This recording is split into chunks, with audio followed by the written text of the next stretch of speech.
St. Petersburg, Florida, AP, it's been more than 1,000 days since a gunman with an AR-15 rifle burst into a Florida high school, killed 17 people and wounded 17 others.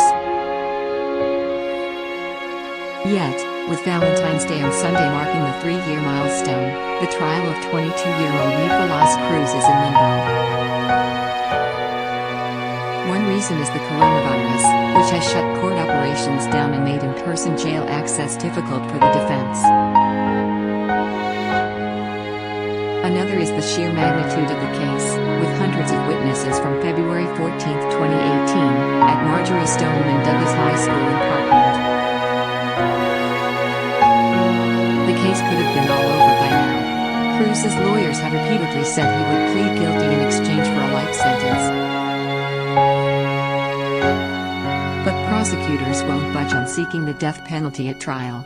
We are dedicated to ensuring that justice is done, and we are working diligently to ensure that the criminal trial begins as soon as possible, said Broward County State Attorney Harold Pryor, who was elected in November. The longtime state attorney he replaced, Michael Satz, is staying on to personally prosecute Cruz. Satz has said Cruz's fate must be decided by a jury, not by Cruz himself through a guilty plea. Parents of those slain and wounded are divided over the death penalty, said Tony Montalto, whose 14-year-old daughter Gina was killed in the shooting and who is president of the victim's family group Stand With Parkland. There's no doubt where Montalto stands. Video. Teacher who inspired Parkland students discusses his new book. The option for a long life was not given to our children and spouses, it was taken the day, Montalto said. Society in general should demand that someone who attacked the most vulnerable, our children, at their school, a place of learning, should be held ultimately accountable. Our families have already paid the ultimate price. Michael Schulman, the father of shooting victim Scott Beigel, a school cross-country coach and geography teacher hailed for protecting students, wrote a newspaper opinion piece in which he said it would be better for everyone if Cruz could plead guilty and be locked away for life. Going for the death penalty will not bring our loved ones back to us. It will not make the physical scars of those wounded go away, Schulman wrote. In fact, what it will do is to continue the trauma and not allow the victims to heal and get closure. Even in the best of times, death penalty cases typically take years to go to trial. In Broward County, the average time between arrest and trial is about 3.5 years. Some complex cases have taken up to 10 years to get to trial. Even if we didn't have the pandemic to contend with, getting a death penalty case with this many victims to trial, in Florida, would have taken at least this long, said David Weinstein, a former federal prosecutor now in private practice in Miami. The deposition process alone can take years, and then there are the experts and mitigation specialists. If Cruz is convicted and sentenced to death, the appeals would probably stretch for decades. It's also possible the case could get reversed and sent back for another sentencing hearing or trial, forcing victims' families to confront it all again. Cruz is represented by the Broward County Public Defender's Office, which has taken depositions so far from about 300 witnesses. His lawyers declined comment for this story, but in court papers they have insisted there is no intent to delay the case. Cruz had a well-documented history of mental problems, including an obsession with violence and death, before the shooting rampage when he was 19.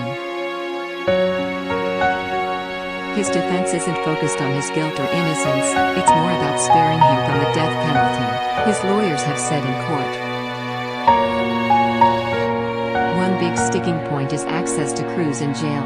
His lawyers say that mental health experts they need for the trial must interview him in person, which they will not do as long as the coronavirus remains a threat in the nation's jails.